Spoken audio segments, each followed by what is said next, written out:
네, 2016년 새해부터 바뀌는 교육 정책과 보육 제도를 설명하기 위해 송성환 기자 스튜디오에 나와 있습니다. 어서 오시죠. 네, 안녕하세요. 네, 반갑습니다. 자, 우선 초중고등학교 현장에서 많은 변화가 있다고 하는데요. 소개 좀 부탁드릴게요. 예, 역시 일단 가장 큰 변화라고 한다면 자유학기제가 전국 중학교로 확대 운영되는 걸 들 수 있습니다. 자유학기제는 중학교 때 한 학기 동안 시험 없이 자유롭게 진로 탐색 같은 체험 활동을 할 수 있는 제도를 말하죠. 2013년 처음 시범 도입됐는데 학생들이 한 학기만이라도 시험 부담 없이 토론이나 실험 실습같이 참여형 수업이 이뤄지다 보니 학교 현장에서 반응이 좋았습니다. 그래서 점차 대상을 확대해 가다가 올해부터는 전국으로 확대가 되는 겁니다. 특히 서울은 이번 전국 시행에 맞춰 아예 중학교 1학년 1년 전체를 자유학기제로 운영하겠다는 계획까지 발표했습니다. 네, 올해부터는 전면 시행인데 이미 지난해 시범학기에 몇 가지 우려사항들이 나왔었어요. 예, 맞습니다. 일단 진로 체험을 할 만한 회사나 기관이 부족하다는 점이 지적됐고요. 또 강사를 수급하는 일도 쉽지 않았습니다. 특히 농어촌 지역으로 갈수록 이런 문제는 더 심각했는데요. 또 한 학기 동안 시험을 보지 않는다고 했는데 이게 오히려 학부모나 학생들에게 불안감을 줘서 사교육 시장을 키울 수 있다는 우려도 있습니다. 그래서 정부는 진로 체험처 확보를 위해서 공공기관이나 대학들의 참여를 독려하는 식으로 관련 대책을 내놓긴 했는데 농어촌과 도시 사이의 격차나 사교육 문제에 대해선 뾰족한 대책이 아직 없어서 전국 시행을 앞두고 걱정은 여전한 상황입니다. 네, 자유학기제의 안착은 앞으로 더 지켜보기로 하고요. 그 밖에 또 다른 변화는 어떤 것들이 있나요?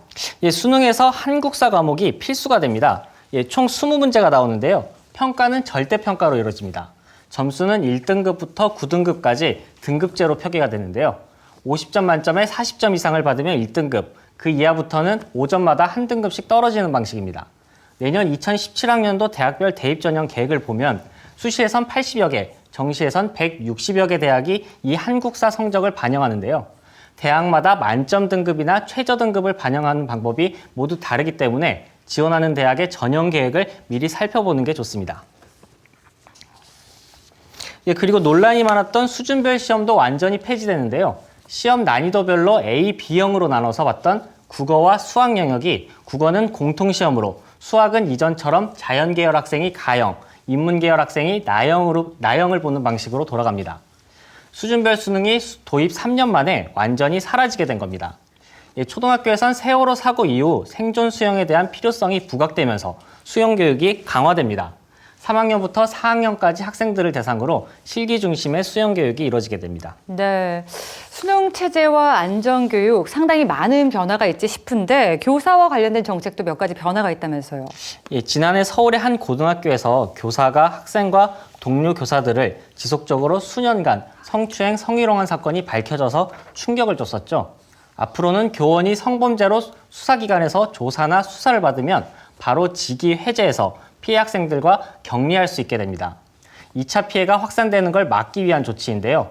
그래서 징계를 결정하는 기간도 현재 60일에서 30일로 줄어들게 됩니다. 지금보다 좀 더 빠른 조치가 이루어질 수 있는 거죠. 또 이런 성폭력 범죄를 은폐하거나 축소하면 최고 파면까지 징계가 가능해집니다. 이 밖에 담임을 맡은 교사에게 주는 담임수당이 월 11만 원에서 13만 원으로 2만 원 인상되고요. 교원을 평가하는 방식도 기존의 학교를 등급으로 나눠서 차등적으로 지급하던 학교 성과급제를 폐지하고 개인별로만 성과를 평가하는 방식으로 바뀌게 됩니다. 네, 지난해 다시 한번 짚어보면 지난해는 이른바 보육 대란이라고 해서 보육 문제로 인한 사회 갈등이 심했는데요. 이와 관련해서 어떤 대책들이 나왔나요? 예, 우선 종일제 어린이집을 이용하지 않아도 필요한 시간만큼 보육기관에 아이를 맡길 수 있는 시간제 보육반이 지난해 230개에서 380개로 크게 늘어나게 됩니다. 또 아빠의 달이라고 해서 한 자녀를 두고 부모가 순차적으로 육아휴직을 하면 두 번째 휴직자에게 육아휴직 급여를 지급하고 있죠. 지금은 한 달만 이 육아휴직 급여를 지급했는데 올해부터는 3개월까지 지원해서 아빠들의 육아휴직을 장려한다는 방침입니다. 또 어린이집의 보육교사의 처우도 상당 부분 개선됩니다. 영아반 교사의 근무 환경 개선비를 월 17만 원에서 20만 원으로 3만 원 인상하고 보육교사가 휴가를 가거나 경조사가 있을 때 투입하는 대체교사는 현재 800명에서 1000명 수준으로 늘릴 예정입니다. 네, 지금까지 바뀌는 사안들이 대체적으로 긍정적인 것들이 많은데 오히려 지금보다 지원이 줄어드는 보육 대책도 있다고 들었어요. 예, 이전에 기자 브리핑에서도 한번 전해드린 적이 있는데요. 올 7월부터는 전업주부들이 어린이집 종일반을 이용하지 못합니다. 종일반은 12시간, 전업주부들이 이용하게 될 맞춤반은 6시간만 어린이집을 이용할 수 있는데요. 만약 맞벌이 가정에서 부모 한 명이 휴직을 하게 돼도 맞춤반을 이용해야 합니다. 아이 돌보미가 직접 가정에 찾아와 아이를 돌봐주는 아이 돌봄 서비스의 지원 범위도 축소됩니다.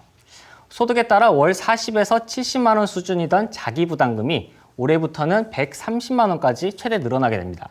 시간당 이용요금도 6,000원에서 500원 인상됩니다. 네, 이렇게 설명을 들어보니까 기대가 되면서도 한편으로는 또 걱정을 지울 수가 없는 게 사실인데 이런 부분에 대해서 좀 문제가 발생하지 않도록 지속적인 노력과 관심이 필요해 보입니다. 송상환 기자 수고하셨습니다.